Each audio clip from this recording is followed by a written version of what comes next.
Баршаға ассалаумағалейкум достар. Сіздермен бокс жаңалықтары видеоны бастамас тұрып арнаға тіркеліп, видеоға лайк басуды ұмытпаңыздар. Ең соңғы жаңалықтар тек қана бізде болады. Шавкат айқасу керек. UFC чемпионы Чимаевпен титулды жекпе-жек өткізбек. UFC-дің жартылай орта салмақтағы чемпионы америкалық Белал Мухаммед орта салмаққа ауысатынын мәлімдеп, белгілі Хамза Чимаевпен жекпе-жек өткізгісі келетінін айтты деп хабарлайды. Мухаммед жоғары салмаққа өте ма? Бұған дейін Белал шешін спортшымен жекпе-жек өткізгісі келетінін айтқан еді, алайда кейін Чимаев басқа салмаққа өтіп кетті. Белал енді Чимаевтың жаңа дивизионында бұл кездесуді қайта ұйымдастыруға дайын екенін жеткізді. Бірақ бір шарты бар, бір титулдық жекпе-жек болуы тиіс.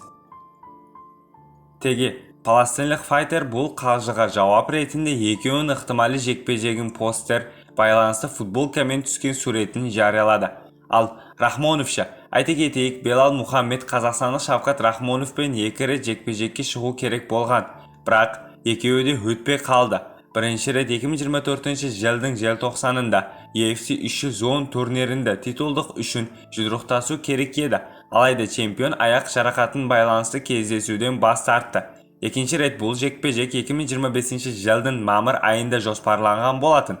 Бұл жолы Шавкаттың денсаулығы байланысты айқас тағы өтпеді. Шавкат орнына Белал Мухаммед аустралиялық Джек Делал Мадалениға шығатын болды. Дегенімен Шавкат пен Белалдың кездесуі әлі де мүмкіндігі бар. Себебі Мадалени мен Мухаммед арасындағы жекпе-жек жеңімпазы осы Белал Рахмоновқа қарсы титулды қорғауға міндетті болады. Сіздермен бокс жаңалықтары болды. Арнаға тіркеліп, видеоға лайк басуды ұмытпаңыздар. Ең соңғы жаңалықтар тек қана бізде болады.